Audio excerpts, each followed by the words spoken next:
Greetings. Welcome to the channel. It's me, Aviva here. If you're new, welcome for the very first time. I hope you get lots of value out of this one. This one is really fun. It came to my mind the other day. I don't remember even what I was thinking about. I probably was listening to another podcast because that's really kind of all I do. But I'm talking about middle school for me. And it's important to keep in mind that it might be elementary, it might be middle, and it might be high school for you. So keep that in mind when you're listening to this. But I tell everybody I hated middle school. Like middle school was the most confusing. What is going on with me? What is going on with life? I don't like this time, right? And middle school was 3 years. So I'm talking about 6th grade, 7th grade, 8th grade. One thing that was consistent, no matter what, is every single report card I would get U's. Now you had E's for excellent, you had S for satisfactory, and you had U for unsatisfactory. And no matter what, it was guaranteed my report card was going to have a minimum of 4 U's. I only had 6 classes, right? I think I might have even got a U in PE. Like that's how serious it was, okay? And it got to the point where I used to have to go to the office on Friday mornings, get a weekly progress report and have to take it to each teacher every single week to see if I was progressing. Right? So you can tell it was pretty bad. But the U's were always consistent. It was never various things. It was always one thing.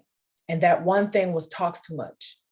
Didn't matter what class, didn't matter what grade, it was always going to be talks too much. It could be talks too much, great learning, great student. It was never anything like bad. It was just, you're talking too much, be quiet. I would not be quiet in class, either because I was bored with the material, I was bored with the delivery, or I just wanted to talk. I mean, so consistently across the board, it was used, okay? And what I realized now, really looking into my spiritual gifts and my purpose and the vehicle that my purpose will come through, right? It's speaking. So, and this is not to fault anybody because nobody knew, you know what I mean? That spiritual gifts were even important, to start off. But when I look back now, and as a mother, I'm saying, there was something there that nobody knew to tap into, but imagine if it was tapped into at that young of an age, right? So when I tell people, or I ask people questions like, well, let's look back. What was always a theme for you when you were younger? What was that thing that people used to criticize or tell you was bad about yourself? What used to get you in trouble, but it was really something that it was just you. You couldn't stop doing it. I couldn't stop talking in class. I wasn't going to stop talking in class. I wasn't going to stop. So, and that's another thing. It was like, this keeps happening. This keeps happening. Like, what is it? There is no really deep down looking into what is this? Where is this coming from? So what is the thing that always got you in trouble? What is the thing that people always said, stop doing? What is the thing that people always are like, relax, right? As a child, because you're still functioning in your authentic self. You're still tapping into those gifts. So what is it? Mine was talked too much and it was highlighted, but nobody paid attention. None of the teachers. It wasn't until undergrad, I remember very specifically, shout out to Professor Kelly Willits, my freshman year. She was a professor in the African American Studies department, which was one of my majors. And I remember I had a one-on-one meeting with her during her office hours. And she said, you should really get some headshots done. And I was like, I'm coming from LA. I grew up being exposed to movie sets, TV tapings, in the trailers. Like, I know all that, never like was into trying to get into it. I just like the perks of like going to tapings and stuff. So she's like, well, you should get some headshots done. And I was like, for what? Like, what? And she was like, you have a presence. You have a very certain energy that is truly felt. When you come into a room, when you speak in front of the class, when I call on you, this may be something. And that was the first time where I heard someone reflect back to me what they saw in me that was outside of my family, right? Because it hits different a lot of the times when it's outside of your family. There's a certain listening that you have, especially at that age, which at that point I was 17, 18, that I'm not going to hear it the same way.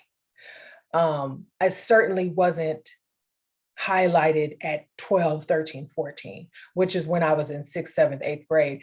So it's very important to really sit and say, what were those things? Like, what did I get in trouble for?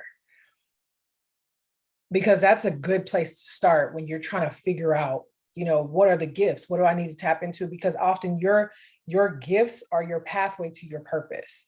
And so without knowing what those gifts are, or the connection making that connection to those gifts, you're going to spin your wheels trying to find your purpose and projecting what you think your purpose is, right? I've been a teacher since I graduated undergrad. My first job was teaching in Georgetown. My job after that was teaching. My job after that was tutoring. I traveled across the world to teach. Like, what is the common denominator? Well, the common denominator is teaching, is helping, is giving information, is guiding. But what is the physical function that does that? It's speaking.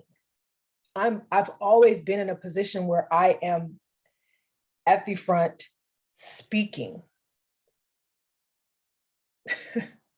So it takes a very focused level of reflection and attention to sit down, and you may even need to write it out. You'll be surprised how it comes across and through what instances and what memories come up. But it's something in that discovery that lies that gift. And also keep in mind, you definitely have more than one gift. Nobody here just has one gift. But yeah, I wanted to share my story because that was the connection I made. And it was so dope because I was like, oh man, it's always been there. It's always been there. So for you, it's always been there. It's just now you got to figure out what it is, right? Hope this is giving great value. I do still have spots in the Union Prep group coaching coming up March 3rd, it starts. And I also offer one-on-one coaching as well. So if you're interested in either one of those, there's a link below in the description. I am curious what you guys' gifts are. I really want to know. Like, this is exciting to me, right? We talk about spiritual gifts in my coaching. We talk about regular gifts in my coaching. And it's fun because it's a certain level of self-discovery and self-celebration that makes you unique, So it's fun to tie all those pieces together and work through that.